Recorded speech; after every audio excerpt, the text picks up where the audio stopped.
Everybody to another episode of Sunday School Dropouts podcast. We are so excited to have you here with us today. Yeah, cue the background music, all of our Yes. clapping. Yeah. Really excited to get into it today, but Yeah. first things first, do we have any announcements? Yeah. We do. Your Sunday school announcements. Okay, so I know we've said this the first couple podcasts already, but I just want to remind you that we would love to hear from you, hearing your stories straight from your mouth or from your questions. Part of what we are doing this season is we want to hear from you. And so we'll have a link in our show notes, as well as you can go to our website, sundayschooldropoutspod.com/connect, or you can go to our Instagram. And we just want to hear about purity culture from your perspective, maybe things that happened or the long-term impacts or ways that you have dealt with relationships as a result. There are very few boundaries to this exercise, but what is most important is being able to hear from you. So if you have stories that you would like to share or questions that you would like us to answer on the pod about purity culture, please submit them either through our website or you can do them on our Instagram. And yeah, we will be bringing them onto the pod and hearing from people all season long. It's an extremely powerful thing to be able to hear so many voices, and we definitely want to hear your voice as well. Yeah. Yeah. So with that, I'm really excited today because our guest today is a practitioner at the Center for Trauma Resolution and Recovery. Her name is Terri Allred, and we are going to be talking about purity culture and domestic violence, which seems especially important given that we are in October, and October is Domestic Violence Awareness Month. Yeah, so this is going to be a great conversation. Yeah, no, definitely looking forward to it. I think it's really one to be having and also very appropriate, like you said, to be having it in October. So Yeah. absolutely. Yeah. Quick disclaimer before we get started. Usually I just want to say that we recognize that some of the topics we discuss in any episode may bring up feelings, emotions, and triggers that may require more processing or be too much to handle right now. Please always feel free to skip any episode or parts of episodes and come back if and when you are ready. Our goal is to help you trust your own body and lived experience. So take what you need and leave what you don't.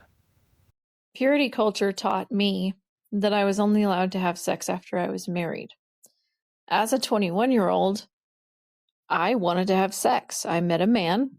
We met in April, and then we got married in August. So we met and married within 3 to 4 months.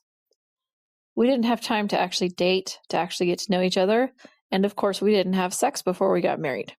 The problem arose that we were not compatible in a lot of ways, and we were especially not compatible sexually.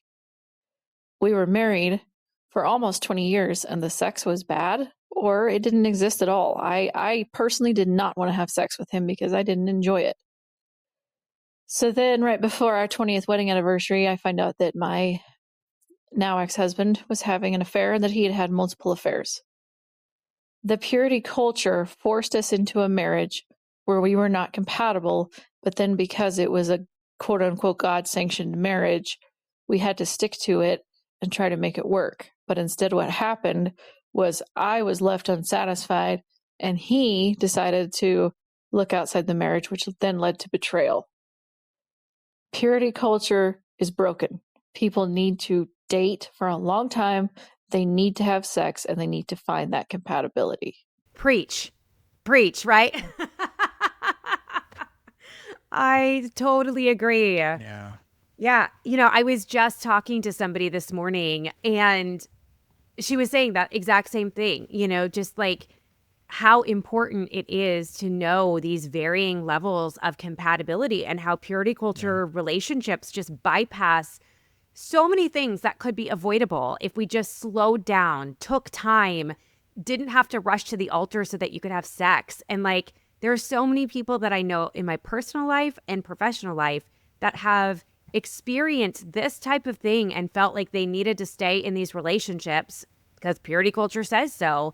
And they just end up being extremely dissatisfied emotionally, sexually, physically, socially, and then they're 20, 30 years down the road and having to untangle it all, whether that's with betrayal, without betrayal, or just kind of wondering what the hell happened to them.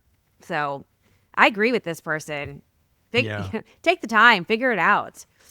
Yeah. And then just also, I think the principle or the a central theme that I think is important is just that, you can trust yourself and whatever it is that you want or need, like that is okay. Like outsourcing, so in this case to the church, as far as like what appropriate or whatever sexuality looks like, it's like that source of authority is coming from outside of yourself, and what you feel in your body is irrelevant in that system. And so that's like the common denominator that I see as like problematic. Like it's like, it's like I wouldn't necessarily put a date or a number on like, well, how long should you date, or how many times or sexual experiences should you have before like, I don't know, but I leave that to the person and their body. Yeah. Like, I trust that you have the wisdom to know what you need. And those are the questions that purity culture doesn't allow us to ask. Yeah. Yeah.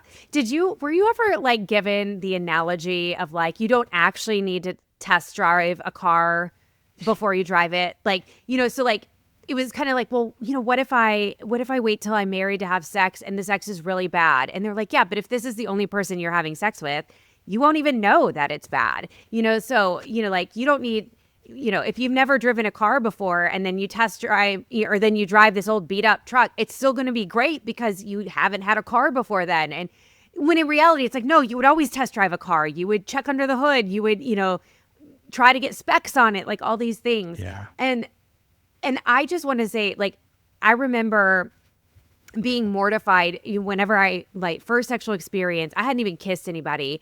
And I asked a good friend of mine, I was like, how will I know if it's a good kiss or not? Because like, I've never even kissed anybody. And she's like, oh, you will know. And she was right. I did know. And my first kiss was great. But my second kiss, like with a different person, was not. And it wasn't because the person that I had my first kiss with was so amazing. It was just because the second person was not a great kisser. And it just struck me that like, even if that's the only person you're having sex with, your body knows it. Like your body is able to detect when there's connection, when there's safety, when there's compatibility. And yeah, I hate comparing having sex to test driving a car, but Yeah. if you wouldn't just drive something off the lot, you need to test drive it. And I think the same is true in relationships. Yeah. Well, and that is true. I've heard that metaphor before. It's such a ridiculous metaphor because the It fact of the is. matter is, like, I could have never driven anything in my life, but I'm still going to be able to tell if the car's not running right, and if it's rattling, Right? idling rough, the You transmission's know. like jumpy and popping. Like, you're gonna know. I don't have to be a mechanic or an expert to know that it's not working right. Yeah. Yeah. You just know. So, and I think the same is true with sex and kissing and physical intimacy. So, Absolutely. I love it. Awesome. All right, let's get into some listener questions. We're hitting it hard right off the start today, Andrew. Here's the first question. What if I was taught that even masturbation was sinful? Or maybe let's raise your hand if you were taught that. Yeah. Because I definitely was. Well. Yeah. Yeah. I mean, I wish I could say, well, then you may be entitled to compensation. There was like a class action lawsuit against every denomination that pushed purity culture. Yeah. I mean, well, I mean, the thing is, I mean, I can't speak for everybody, but I know that a lot of us were indeed taught that out of different various Christian denominations that tend to be a little more conservative and fundamentalist. Well, I will say, what if you were taught that? What are the implications there? It's probably some of the things to unpack, heal, whatever you want to call it. There's probably going to be some shame that shows up and just in relation to your own body. Around things like pleasure, things around like when it comes to sex or whatever, things like that. I mean by that is probably feeling like that, because I mean, if masturbation is sinful, it's going to be probably difficult for your nervous system to disconnect just sexual arousal and activity from shame and the way that shame shows up in the nervous system. And so things like that those are the things that I would be most, I guess, concerned about or be looking for in terms of like, how might this show up in my nervous system today? Yeah. I want to name one thing is that like as a woman, I was taught that women didn't masturbate. Like there was never a talk that I had as a woman that talked about masturbation. And it was kind of uncouched under this teaching that sex really isn't for women.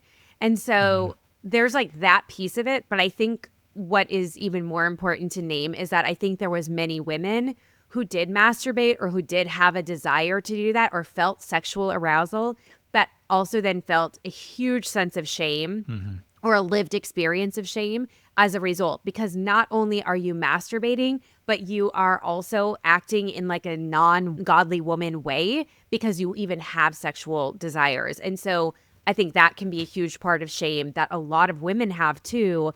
Even if you might cognitively believe like this is okay, I think sometimes, like you're talking about, Andrew, in an embodied sense, there is a lot of resolve that has to happen to work with those parts of you that were conditioned to believe that not only is masturbation a sin, but as a woman, this is like out of order. This is something that is so grotesque because that's not something you're supposed to desire or certainly act upon. So I just wanted to name that because I think there's a lot of women who feel that shame as well. Yeah, no, absolutely. Absolutely. Because, in that particular case, it's not only is the act of masturbation sinful, but the fact that there would even be the urge at all for a woman is considered abnormal. Totally. Is considered. Yeah. Thankfully, like now we know like that is not supported by actual science. Like you are not abnormal whatsoever. Yeah. Yeah. I remember as a youth leader, I think I may have shared this story before, but I had, we would do like missions trips, aka colonizer trips. And there was a mom who approached me before one of these trips. Their daughter was going to be going on the trip. And, the daughter is going through puberty, early adolescence, whatever. And the mom pulls me aside and she's like, I've caught my child masturbating. And so please make sure she is never alone. She is never by herself. If she goes to the bathroom, she needs to have a buddy, kind of there to make sure she's not in there too long and all these. And she was serious. And I remember feeling shock and horror because I did not know, even in my early 20s, that women could masturbate. And I was like, I couldn't show her or tell her that, be like, what? But I remember as a youth leader then feeling terrified, like, oh my gosh, this is such a sin. And this girl is going on a missions trip and like she's living this sinful lifestyle. And I look back at that younger version of myself and her, and I just want to like wrap, them in my arms and hug them. But that's how deeply ingrained it was for me. And I know for many other women. Yeah. Oh, wow. No, that's such a powerful story. Yeah. And I know that I've heard different variations of similar stories from women, girls, and anyone who was socialized as female growing up in purity culture settings. Yeah. It's a lot. All right. Well, next question. Do I feel broken or damaged because I'm not married yet? Oh, sure. Ask the single girl that. I'm just kidding. No, I really, my heart, really resonates with this question because as somebody who is single and grew up believing that marriage and becoming a wife and then a mother was like the pinnacle of my existence, it took a long time to untangle that in terms of those two roles being intricately connected to my identity, and that my worth wasn't found only in that, but it was found in just who I am inherently. And so I think that is why you might feel broken or damaged because you're not married, because in purity culture and many high control religions, there are specific roles for women, and it is becoming a wife and becoming a mother, and in that order, and then you're done. You've arrived, right? And so when that doesn't happen for whatever reason, or maybe you don't even want it to happen, that can really lead to like questioning your identity, questioning your worth, wondering what's wrong with you. That shame piece comes in again. And that can stay with you long after you've left. I know that was something that I've definitely had to wrestle with in my early 30s because I thought, gosh, I'm in my early 30s. I should have teenagers by now. And I didn't. And so there was a lot of grief that came with that, as well as working with those parts of me that still really believed that this was my identity that I needed to aspire to. And I would say that for me, at least, that's not something I struggle with on a regular basis, but sometimes it still pops up, like what is wrong with me? But it's easy to work with those parts. So that's my 2 cents about it. What do you think, Andrew? Because I guess you're not married either, so, but as a man, I think it'd be interesting to hear your perspective. Yeah, I agree with everything you said. I think that, I mean, the reason that one would feel that, the kind of like that feeling of broken or damaged or, inadequacy or whatever, because you're not married, I think is definitely tied into the programming and the culture of like, that's what you're supposed to do. I will say, I think that it is more unfairly placed on the shoulders of women as far as like being homemakers, being mothers. I mean, there are certain denominations and parts of evangelicalism and other, high control Christianity that very much frown on women having careers, for example. Yeah. Especially this day and age, there's a lot of that culture is kind of having a resurgence in mainstream media and whatnot. Yeah. But so I think that's it. As far as like for men specifically, I mean, there is still, I think, an expectation to some degree of getting married, having children, being the father and husband of your household, and raising godly kids and all of that. So there is an expectation, and so I mean, being single, not having kids, and being in my mid to late 30s, like I think there is like that's too bad. But it's interesting because the way that people approach it is not so much that like I did something wrong, but rather it's almost like sympathy of like what I just said, like, oh, that's too bad. Like Interesting. It's very subtle, but I do feel like, and that's what I mean when I say I feel like more is unfairly placed on the shoulders of women in this regard, because I feel like it's looked at as more of a, oh, you chose yourself rather than raising kids and doing what you should have done. Whereas with a guy, it's more like, oh, that's, it's almost like, it's like there's like sort of a burden of this initiative, I think, that's kind of implicitly placed on women. Yeah. That's really interesting. Yeah. Well, I think that's a great question. And I just want that person to know you're not alone. And this is the long-lasting impacts of purity culture. Absolutely. Sure. Yeah. We have another listener story, but this one was sent to us via direct messages. And so we're going to go ahead and read it and then maybe have a little conversation. All right. So it says, my now husband and I used to get so close to having sex, but dry humping with clothes on, and we'd stop before he climaxed. I would climax and he wouldn't know. I never told him. I still have orgasm guilt even now, 26 years of marriage later. We both agree we just should have had great sex whilst we had the opportunity in front of us. We once broke the rules and touched what we didn't have, each other's genitals. We were engaged, but we nearly broke off the engagement because we were such sinners, and it can't have been God that wanted us to be together, or we would have been able to resist the temptation because God doesn't give you more than you can handle. Oh, wow. I feel like this encapsulates so many people's stories and journeys. Like the immense amount of shame and guilt you feel for acting on normal human desires, but attributing it to sinfulness. Like, I feel like I've heard this story so many times. That's not to like downplay or dismiss anything, but I just feel like there are so many people where they quote unquote slip up and then it impacts their sex life for, in this case, like close to 30 years. Yeah.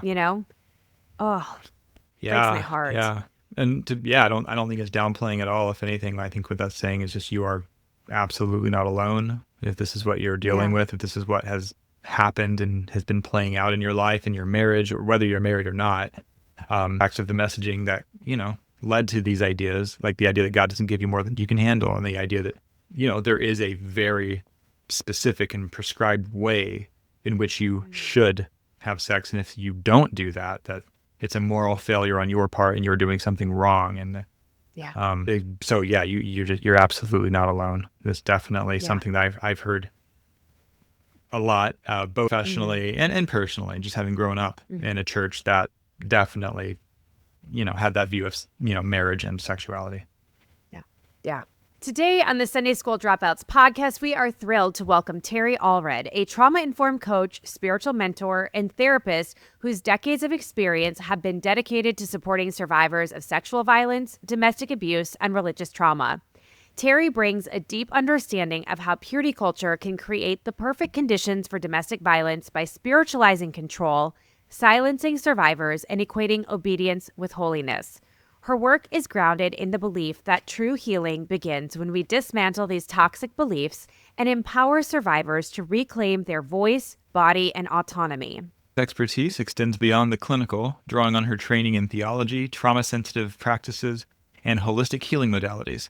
She is passionate about exploring how purity culture not only perpetuates cycles of abuse, but also undermines self-care and personal well-being, often leading to lasting mental health challenges and traumatic stress. Through her compassionate coaching and mentoring, Terri creates safe spaces for survivors to rediscover their worth and rebuild their lives. Today, she'll share her insights on the connections between purity culture, domestic violence, and the journey toward authentic self-care and healing. Get ready for a conversation that is both deeply passionate and powerfully transformative. Welcome, Terri, to the Sunday School Dropouts podcast. It is so wonderful to have you here today. Thanks so much for having me. Yes. Well, I am really excited because we're going to be talking about purity culture and domestic violence, healing, all of those things today. And I think this is such a unique topic, not only because we're in October, which is Domestic Violence Awareness Month, but I think this is a correlation that a lot of people have a felt sense experience of, but may not know how to articulate it. And I remember back in my PhD program, this was actually one of the things that I had considered doing my dissertation on, was the connection between domestic violence and purity culture. And the research out there really does in much higher rate of people staying in domestically violent relationships as a result of fundamentalist religion, which of course can include purity culture, because of the religious undertones and the commandments to, like not get divorced and to submit to your husband and things like that. So anyways, that's my whole spiel of saying I'm very excited that we're going to be talking about this today. And I'm so glad to have you here. And let's just kind of jump into it, because I know you've worked with survivors of purity culture and domestic violence and religious trauma. And so I wonder if you can just kind of start us off by talking a little bit about how purity culture can kind of create the perfect storm for domestic violence, for abuse to go unnoticed, or even to be justified. Yeah, thanks. That's such a great question. And my background is also working with people who committed domestic violence and sexual assault as well.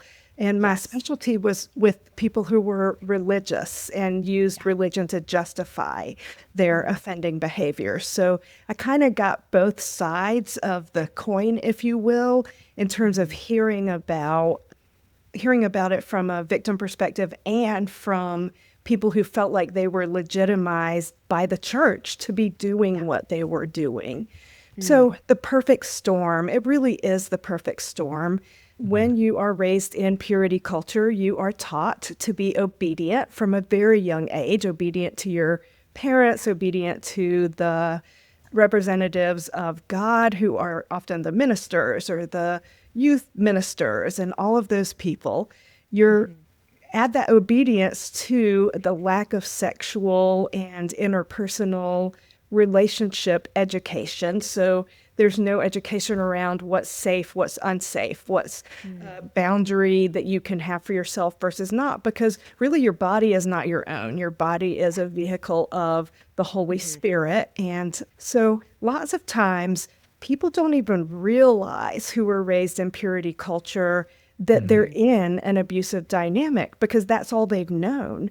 And so they've been taught to submit. They've been taught to be pure of thought. They've been taught to forgive. And so when they feel uncomfortable or when something starts becoming too much, they might seek the help of a religious authority and be told to pray harder or forgive more or submit more. And so it really is a challenge of identification and intervention. Yeah. I think about dynamics of power and control, both in relationships and religion, and they just go so hand in hand. One kind of feeds the other. And so, yeah, you're totally right. Just when you're growing up in it is your normal. That's your baseline. Even if your body has a different message, it just is what you've come to expect, And then, yeah, to justify, well, this is you submitting to God, to your husband, to your partner. Yeah. It's so big. Yeah. For sure. Yeah. Well, I think you did just speak to this a little bit, but just to really elaborate on it some more, what would you say are some of the specific messages within purity culture that mirror or reinforce the dynamics of coercive control? Yeah. Well, I think the biggest is your body isn't your own. You don't have autonomy over your very self, your physical being. And when you don't own your body, then God owns your body, or your husband owns your body, or your father owns your body, or your future spouse owns your body. And that just erases any sense of bodily autonomy. So you have first, your body isn't your own.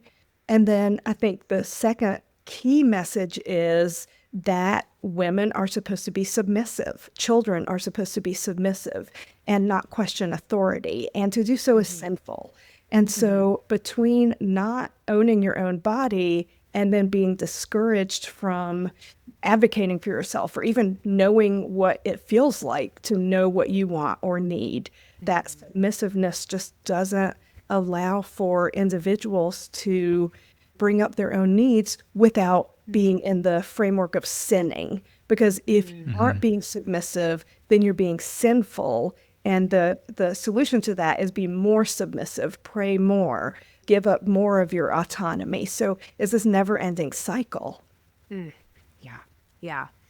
I'm curious to know, this is a curveball. I didn't warn you about this question, but because you just said this, so I also have a history working with offenders as well as victims. And so I'm curious to know from your perspective, how do, we'll say fundamentalist religious spaces specifically, how do they really kind of prop up or like justify, kind of enhance some of these abusive behaviors? Because like I said, the research says, like this absolutely happens. But when you think specifically from your work with offenders, whether it's from sexualized violence or domestic violence, how is it that religious institutions really bolster those types of behaviors?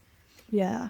Well, I think it starts with the idea that consequences, physical consequences are acceptable. So if you don't have obedience, then you can use the rod. If you don't have obedience, then you can physically make someone comply as the head of the household, as the representative of God, both spiritually and in the family unit. Your authority goes unchecked, and you can use whatever means necessary to maintain that authority. So that's the first thing. And then I would say that the privacy of what happens in a man's home is his domain, is kind of all abuse happens in secrecy, all abuse happens behind closed doors. And so lots of times there's no external corrective. We know in domestic violence, children and victims are isolated and they're kept from family and friends, and they might not have financial resources, and they might not have any means to get other messages or get help outside of the church. And oftentimes, as you said, in these religious congregations, there's no help because that's a part of the structure of what is supposed to happen. Yeah. Which, when you think then, there's so many high control religions that really do focus on, kind of the family is like a mini church. Yes. And, with usually the man at the head of the house. And it just, it just kind of goes to show how far reaching that abuse can happen, and how silent it is, because you have each little tiny church, these families that are can perpetuate this abuse that is also then sanctioned by the church or by the religious institution. And it is domestic violence. I think a lot of times people think about domestic violence as between, partners, and certainly it is. But witnessing that as children and being a part of that, that's also domestic violence. Yeah, and it goes beyond sanctioning because it is sanctified, not just sanctioned. That's powerful. That's important. It's glorified. It is thought of as a high expression of your role as God's, messenger on earth. So, yeah. Yeah. Wow. It's interesting. Just what we're talking about now, these themes, is like, I'm even thinking like quick anecdote from my own family. And to be clear, not my immediate family. I won't get into specifics beyond that just for the sake of maintaining people's anonymity. But like, I even have a story like in my family's past of there being like physical abuse, like to the, domestic violence, and even going to the church, the pastor directly, and basically seeing if she was to leave, would the church support her? How did they view that? And long story short, because there was not actually infidelity, there were not biblical grounds to leave. And so if she did, the church would not be supportive of that. I don't know what they told her to do as far as like pray harder, try harder. I don't know. But yeah, I mean, it was like, even in light of, so it's like one of those things where it's not even about the inability to recognize abuse sometimes. Like, I think she recognized this isn't okay, went to help, to get help from the one place she knew how, and yet was told you can't leave. And so on that note, I guess it's like, we've been talking on this, but that idea that many survivors are taught obedience, silence, forgiveness, that these things are all virtues, and just, how that spiritual framing traps victims and then just delays their ability to recognize abuse. But furthermore, like I was just saying, not just recognize it, but even when you do recognize it, like what an awful predicament to be in, where you even recognize it, you go to the people who you would think would help, and there's no help to be had. Right. I guess I didn't frame that as a question, to be fair, but but yeah, I guess just if you could just speak to that in general. I'm just curious more of your thoughts. Yeah. So I think there's a continuum of responses that I've seen on behalf of the religious institution. It goes from the submit harder, pray more, there's no way to get out, to the let's work on this together, even though there's one person who's oppressing and abusing another, not respecting and understanding that power dynamic and forcing mutual resolution that only serves to suppress the harm. It doesn't heal. It doesn't bring forgiveness. It doesn't give the people who have been harmed the opportunity to make different decisions. So it stays within that framework of the church hierarchy and the oppression. And so that can be really damaging as well. So told you can't leave, told you could, but these are all the implications of leaving and implications to your family and your children and being kicked out of the church. And so lots of times people feel like, even if they're given a choice, they feel like that choice is really not a true choice. And that's often what happens in domestic violence situations is, you can leave, but you don't have any money. You don't have any way to travel. You've been isolated. You don't have any friends. You don't have a community, on and on and on. And so even if there's a choice given to leave, usually the burden is on the person who has been victimized, and the responsibility and the shame and the burden of sin. I've said this before in kind of like social media context and stuff, but I'm curious to hear what your thoughts are, especially as we're talking about the connections between purity culture and abuse or domestic violence. I've frequently said that I believe that purity culture is like a system of grooming, like grooming you towards additional sexualized violence, sometimes physical sexualized violence and domestic violence. I wonder if that's something that you might have thoughts on. Yeah, so what grooming means for those who are in the field is it's the way in which a person who wants to exploit another person overcomes their boundaries, overcomes any barriers. So grooming typically implies that it's done through connection, through friendliness, through trying to build a relationship and trust, as opposed to force and overt coercion.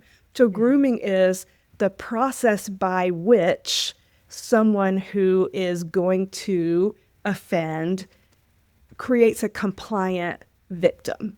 In working with people who commit sexual assault and domestic violence offenses, that's what they're looking for. They're looking for someone who is isolated or needs attention or is in need of friends or community.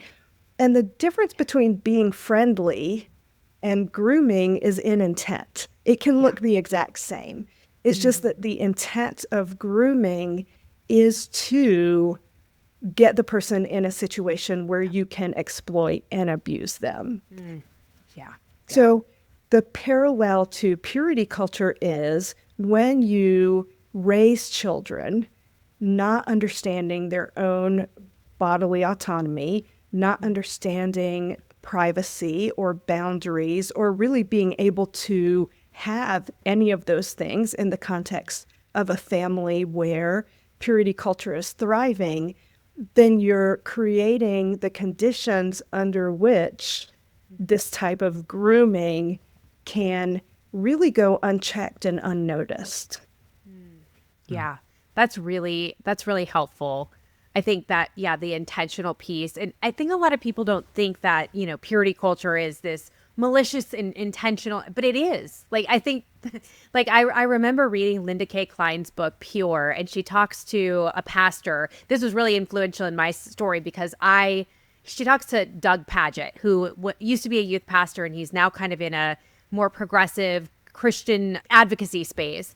And he was a pastor that I knew personally growing up. So when he talked to Linda about, as youth pastors, they knew that the things that they were preaching and teaching about purity culture, true love waits, all these things, that they were not effective, that they knew that they would be harmful, but they didn't have any other curriculum. So they kind of were just like, okay, we'll just kind of give into it. And that was intentional harm. Now, I don't think that they were malicious in saying, I want to harm you. We're looking for ways that you could be further abused. I don't think that was there, but the intent to teach this, knowing that it could be harmful, it's been present from kind of the beginning of True Love Waits and everything like that to where we're seeing it now today.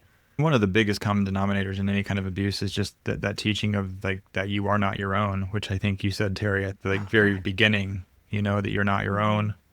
Bodily autonomy doesn't exist. Like the freedom to say no, or to even feel like you have a right to have personal needs, preferences, desires, in a way that's not just perceived as being sinful. I think another way to frame that is that any type of abuse, violence, harm requires objectification of the person who is the recipient of that harm. And so that objectification allows the person to say, my needs are more important than your needs, or I'm doing this for your own good because I'm teaching you about sex and purity culture. Or so everything that harms another person in some ways objectifies them. And so purity culture, just the foundation of it is objectification. You're not, your own needs don't matter. Your own experience doesn't matter. You fall into these roles. You are objectified into being an asexual being, into being someone who does not have the right to set their own autonomy, just like we've been talking about. Yeah. I'm curious to know, like, when we think about, some of these teachings that high control religions, purity culture have, submission, sacrificial loves, like, how do you see these institutions, including purity culture, distorting those concepts in ways that actually protects abusers and maybe even fuels abuse and therefore harms additional people?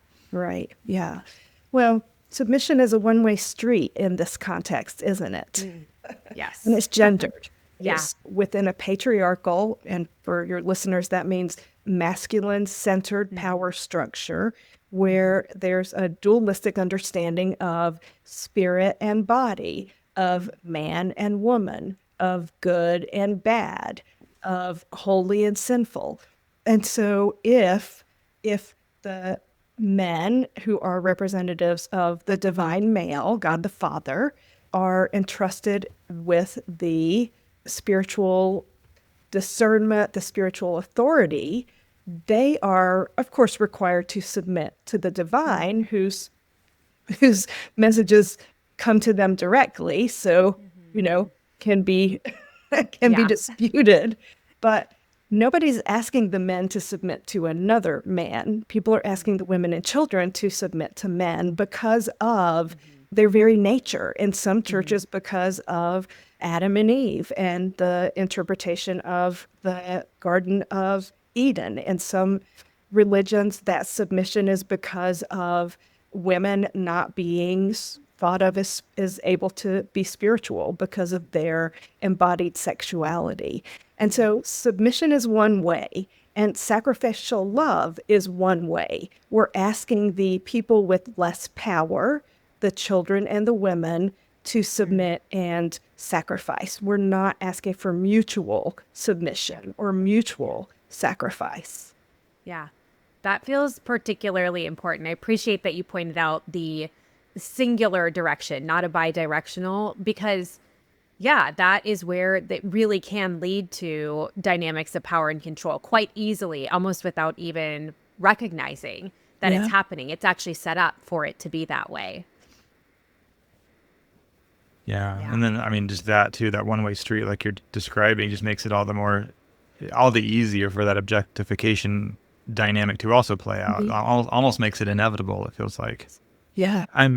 So this next question is probably, it's a big question, clearly. But for those who are starting to realize that their religious upbringing, their church background, what have you, that it may have enabled, that spiritual abuse or even domestic violence, what would some of the first steps be that you would recommend for just, processing that grief, that betrayal?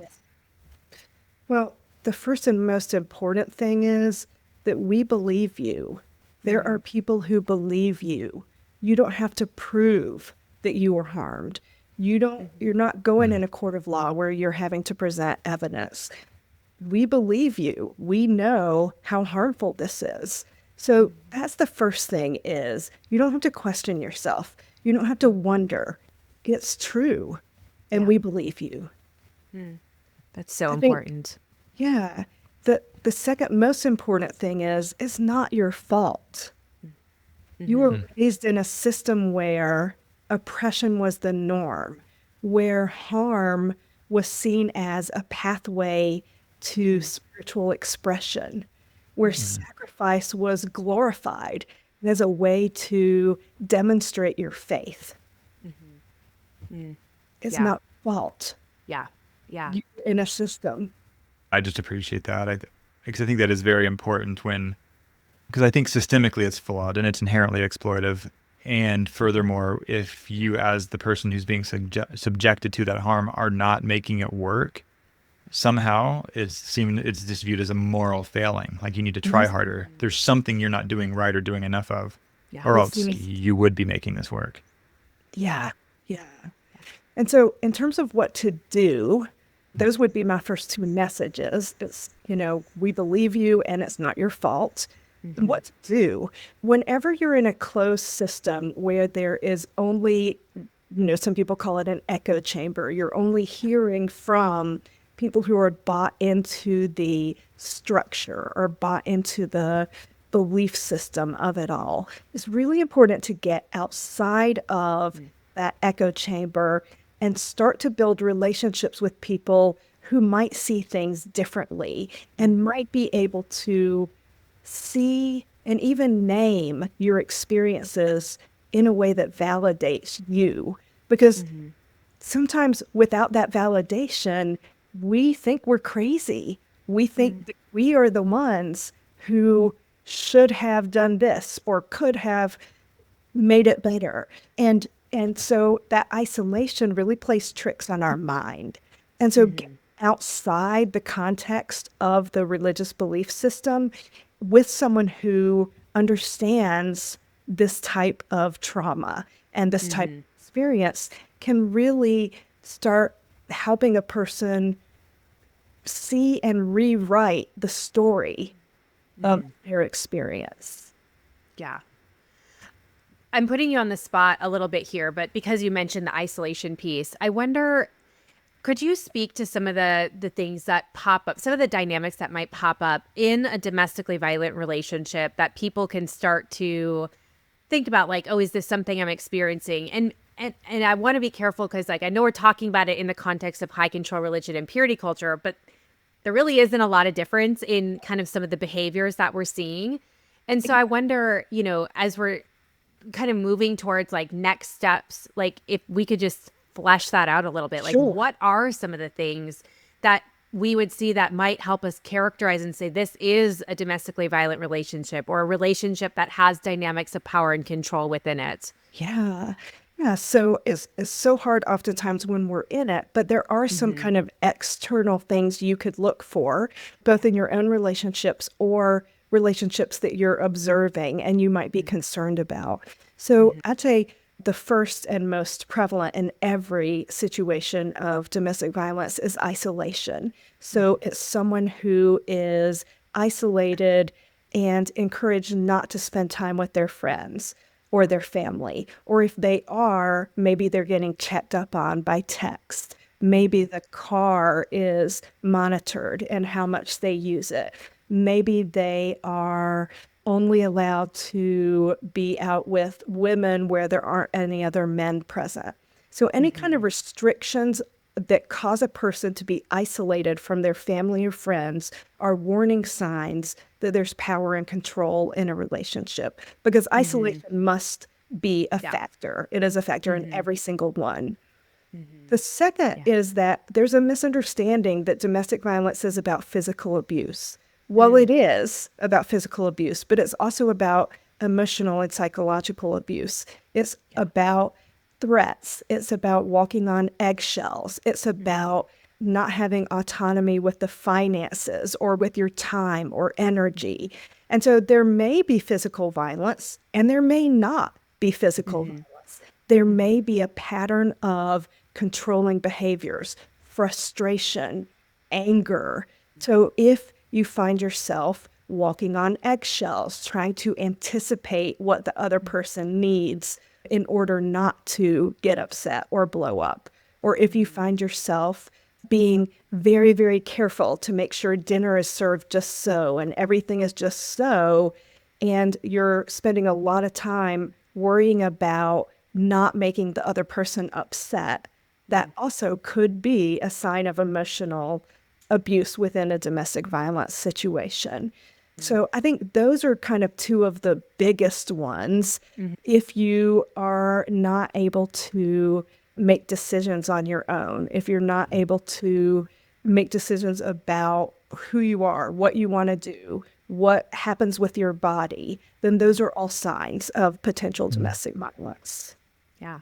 And even as you're talking about that, I think it's so easy to see how religion can be used to justify so much of that, as you're talking about whether it's how the decisions are made or how the time is spent or things like that. I think about what you said with isolation. So are you only allowed to go out with same gendered friends, right? And through a religious lens, it's like, well, yeah, you don't want to be, doing anything that could cause somebody to lust or to stumble, or, you got to be above reproach. And you can see how easy it is to justify these behaviors that are most commonly associated with dynamics of power and control. But you put this through this religious lens, and all of a sudden it's holy and spiritual and God's plan, when in reality, it's actually leading down a path that could be abuse. Yeah. Yeah. And I always say too, like with the physical abuse part, I probably said it on this podcast before, but like if you were to go out with somebody on your first date and they flip the table over and start cussing out the, server, and they punch somebody, it's like you're never going to go on a second date with that person. But that's typically not how domestic violence and dynamics of power and control work. It's this slow fade into it, where all of a sudden, months or years in, when your psyche has been broken down, when you have no autonomy, when you have no outside relationships or support or things like that, and then that person can commit acts of physical violence and blame you for them, and you are primed to believe that, yes, you did cause this, or it wasn't that bad, or you did deserve this. And it's just, I think it's helpful for people to recognize that the physical violence is usually months and years down the road after that psychology and the emotional pieces have already been eroded so completely. Yeah. And it's also strategic. Physical violence and threats are done to maintain, to either to get compliance or to maintain compliance. The person who is beating their wife or children is not beating their coworkers. It's not an anger issue. It's not a lack of control issue. It's really quite targeted and controlled. And so that's really important to understand. It's not just, oh, they have a problem with anger, or, oh, they're upset when things aren't right. Well, no, because that behavior is manifested behind closed doors with people who are vulnerable. Yeah. And they have limits on it. Like I remember hearing an interview with Lundy Bancroft, who's done so much work with perpetrators of domestic violence. And I remember him relaying a story once where he was talking about one of the men in his groups. And the guy was like, I was just out of control, or I couldn't control myself. And Lundy looked at the guy and said, well, why didn't you just kill her then? And he's like, oh God, no, I would never, I can't do that. I would. And he was like, but you just said you were out of control. So why did you not carry it out, to the furthest extent? And it was just this way for, that person, the rest of the group, to be able to see like, oh, this is absolutely controllable. This isn't that out of control anger where, you're seeing red. Like that person had enough control to know exactly when to stop so that there wasn't legal charges pressed or things like that, And so I think I really appreciate you pointing that out, that this is not a matter of just being super duper angry or out of control. Like this is very much in control. Yeah. To that end, I forgot the therapist now, but I've heard a therapist who works with offenders and all of that. They've remarked where it's like, if it is actually an impulse control issue, you will probably see it popping up across all domains of functioning. And if it's only at home when nobody else is present, it's not an impulse control issue, even if that's what it's being presented as. Right. And so, I think that's very important, because I think that ties into also that aspect of questioning your own lived experience and feeling like your own reality, like what is even true. Because if your community, like the church community or whatever that may be, who also knows this partner, does not know the partner behind closed doors, and even questions how truthful you're being if you disclose any of this to them, that's just another additional layer to this. Like I've unfortunately heard happen more than once, where folks do try to reach out to the community they do have and get help, and they're not really believed, or at least they're questioned. Yeah. And so many clients I work with grew up in domestic violence families where they were children and they were watching their father, usually, women can be domestic violence offenders, but it's a small percentage, mostly watching their father beat their mother and beat their siblings, and then be extolled as a leader at the church and God. And that really destroys people's sense of safety within the church and ability to get help. And so I think we're talking a lot about partners, but in the situation of children, there really are no ways for them to get help, because they see their father, their abuser in some cases, or the abuser of their mother, being revered as a godly, fabulous church member. And it really caused lasting harm. Yeah. I'm thinking of a particular client where, that is, you're describing their story entirely. And one of the things that we kind of grappled with in their, own journey of healing was how the witnessing of that behavior, and especially it being then that, like the father being really amplified within church leadership, really led them to a place of accepting and tolerating abuse in their adult relationships that she just thought was normal. I remember saying, something about love and abuse being two separate things. And that was like a profound concept. She thought they were one in the same, because most specifically of what she had witnessed from her father and her mother to an extent, and then how that was given the okay by church leaders. And no, actually, as you're physically assaulting your child, that is love, and just the intense long-term impacts that has. Yeah, I don't know if you want to speak to that at all, but it's interesting. I feel like if you have a male head of the household, your father, who is beating everybody and causing pain, and then you go to the male ministers who tell you that that is what it's supposed to be like, and then we reify the metaphor for God as father and use male masculine language for it, there's not a lot of room for help in that construct. Well, I remember the infamous John Piper quote, which I'm sure the two of you are both unfortunately familiar with, where, John Piper used to do the live Q&As where people from his congregation, church, community would write in questions. And one of the questions was about domestic violence and being physically assaulted by it was a woman from her husband. And he, without even batting an eye, said, if you endure being hit or some other, I don't know if you consider them minor physical assaults, maybe you need to endure that for a time in order to really model forgiveness and repentance and restoration back into relationship. And I know that was a very pivotal time for me in my own healing journey, because I had been a victim of domestic violence and religious trauma. And to hear it so clearly come out of a pastor's mouth, a pastor who I went to his church many, many, many, many times, and to go, oh gosh, yep, it is literally being sanctified, like you said.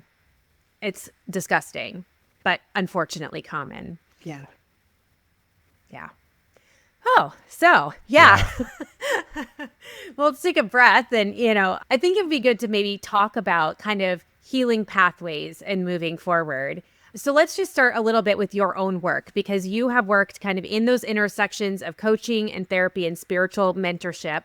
So how do these lenses kind of coalesce and support or inform your work, but also support survivors in reclaiming their voice, their body agency?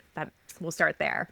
Yeah. So regardless of what path you choose, whether you're more comfortable seeing a therapist or maybe a coach who specializes in this work, or even a spiritual mentor or spiritual director, I think while each person and each discipline offers some unique opportunities, the most important thing is to find someone who you feel safe with, who you feel will listen and affirm your own lived experience, and who will not minimize or explain away your experiences. I think when people have experienced domestic violence or any kind of abuse within the context of the religious community or a religious community, sometimes going to someone who is a specialist in that work is great, because not every therapist understands what is happening within high control religions, or is even taught to talk about religion and beliefs as a part of the therapeutic intervention. But I think what you're looking for, no matter who you see, is you're looking for help to make sense of the trauma and its impact on you currently. How did that experience in the past or maybe in the present, how's it impacting you? And then how can you move forward with reclaiming your own autonomy and agency? And then ultimately, how do you reimagine meaning outside of the harmful system? And that might be a more spiritual, values-based question. I love that. Yeah, and that's helpful. Yeah. Yeah, I'm curious what all of this talking about just all of this and what about healing from these systems and everything. I am interested in your thoughts. What are some of the common myths about healing from purity culture and domestic violence that you've often found yourself encountering or needing to possibly even gently debunk in your work? Yeah. Well, I think the most obvious one is I'm out, therefore I can heal. I'm out of the relationship. I'm out of the religious congregation. I'm out of the influence of my family. So now I'm ready. Now everything will be okay. And what happens when you're in a system that shapes your whole identity is that you get out of the system and you seek safety. That's the first thing. You need to have, a safe place to start asking questions. But the process of understanding how your thoughts have shifted as a result of being in that context, how your nervous system, the way you experience stress, the way you manage threat, how that's been impacted, the way that you talk to yourself and your unconscious makes meaning, all of that has been impacted. And so, yes, the first step often for people is getting to safety. And that's not all. There's still other things to understand and explore and to try to eradicate. And then for many people, it's not just letting go of the old beliefs, letting go of what no longer serves them. It's finding out, okay, now what do I value? What do I believe? What do I want in relationships? So I think maybe the biggest myth might be once you're out, you can heal, everything's okay. And it is an important first step. Yeah. And then maybe I think the maybe second belief that I would say is that healing is linear. You get out, you find a therapist, you talk about what's wrong, you feel better. Boom, everything's fine. But it's not. Healing is cyclical. It goes in spirals. You have highs, you have lows. You go back 3 steps, you go forward 2 steps. And part of understanding healing in that way is giving yourself grace and self-compassion, which is not something you've probably practiced before.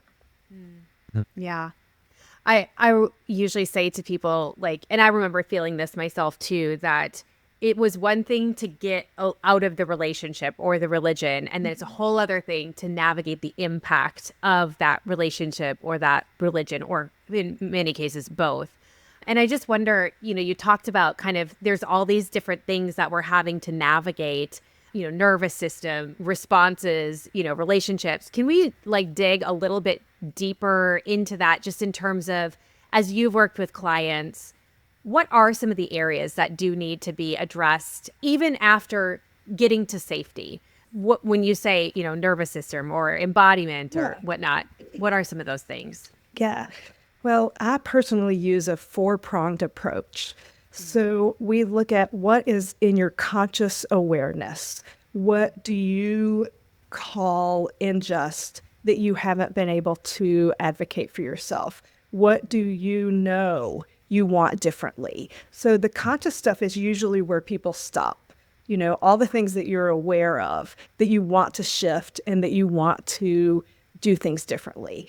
But then there's unconscious messages about who you are, about what it means to be a sexual person, about what it means to believe things that are against the church, that you kind of have to excavate unconsciously. What are the stories that we tell ourselves about ourselves? That's the unconscious.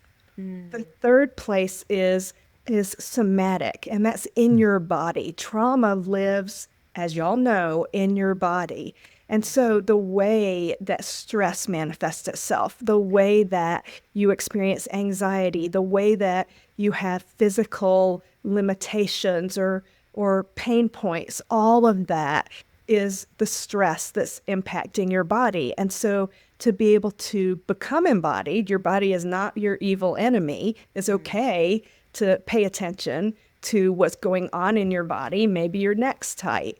You can pay attention to that. So a basic awareness of your body as, a cherished part of what you are, and then how your body's been impacted by living in this structure or this abuse. And then finally, your intuition is the fourth thing that I really like to focus on when I am helping people move out of religious trauma or trauma. Because you're taught not to trust yourself. You're taught to trust the leader of the church or the minister or the person who has the power. And so we lose our intuition and our sense of what we feel is safety, what our body knows to be true. And so all of those things together, I think, come as a really nice package to move from safety into, really being a survivor and moving forward in your life. I love that. That's so helpful. Thank you. Yeah. Yeah. I really I appreciate all of that. And also just even that piece on intuition at the end. Like interestingly enough, I found that coming up a lot, not even recently, but I mean, just through the years with clients. Like intuition is a big one. Like I've lost count of how many times I've told folks like, no, you're getting this gut feeling for a reason. Like I can't tell you why, but I trust your body and your intuition, like whatever's coming up, listen to it. Like you don't have to pretend that it's wrong or that it's irrational. And that's a hard one. If you've spent 27 years, if you spent 36 years stuffing down everything that you know about yourself to fit into the mold, to fit into the structure, is really hard to become embodied and listen to what your physical body's telling you and what your, intuition. Some people think of it as maybe it's your soul, maybe it's the spirit of God, maybe it's, your unconscious. I don't know what it is, but it is that voice that tells us something that we need to pay attention to. Yes. And it's squashed in these environments. Yeah, definitely. Well, I'm curious if you could say one thing to someone who is still in the midst of purity culture messaging, what would you say to them? You are perfect, just as you are. I love that. Yeah, that's really cool. And we've asked this question to other people, kind of like at the end of their interviews, and that's like it seems to be around that, right? Like you are good enough. You are, and it's such an opposite message than what so many people are taught inside purity culture, inside of high control religion and domestic violence relationships. So, yeah. So, in the midst of this conversation, I wonder, is there anything that gives you hope just about how some of these things are changing, whether it's, survivors of domestic violence and purity culture, high control religion, that we're actually talking about it? Is there any sort of hope that you take from a conversation like this, or even the work that you're doing with your clients? Yeah. So back when I first started doing this work when I was 18, it was still legal for a husband to rape his wife in North Carolina, where I grew up. Yeah. And that wasn't until, I think, 85 or 86 that law was repealed. And so when you think about, even in that 40 years, nobody was talking about this. It was instituted in the laws of the land that women were the property of their fathers and husbands. And now we have people talking about their experiences. We have people going on national television and saying, we're not going to let these secrets stay secret. We're going to release information if the government won't. And we have people who are explicitly talking about the way that these oppressive religious structures have impacted their lives so that other people are able to see and understand for themselves how it's impacted them. I mean, it's really shocking in the 40 plus years I've been in this field, the difference between the way it was when I started and now. Yeah. Yeah, it is incredible. I mean, I've been in the people business, for about 25 years, in various capacities, but in the, professional therapeutic space for 15 to 17 years. And I can echo that just in terms of even with religious trauma and purity culture, where we started, or even just trauma generally, where we started, 15 years ago is so different even than where we're at today.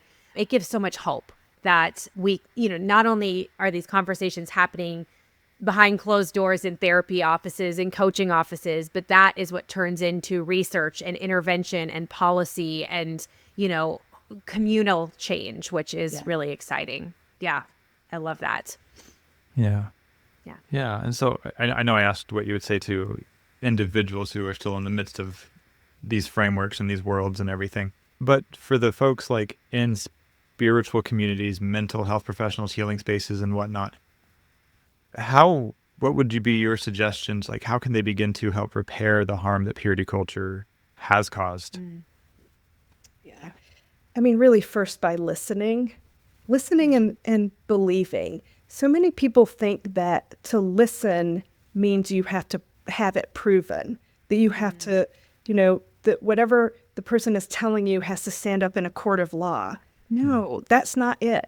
If you're in a helping profession, if you're a minister, if you're a friend, if you're a family member, and someone comes with this story, listen and believe. You're not the one who has to sort through the evidence and decide yay or nay. They're sharing a really vulnerable experience with you. And so that's the first thing that I would say is listen to the people who are telling you their story. It's a sacred space that you are being called on to hold for them. Yeah.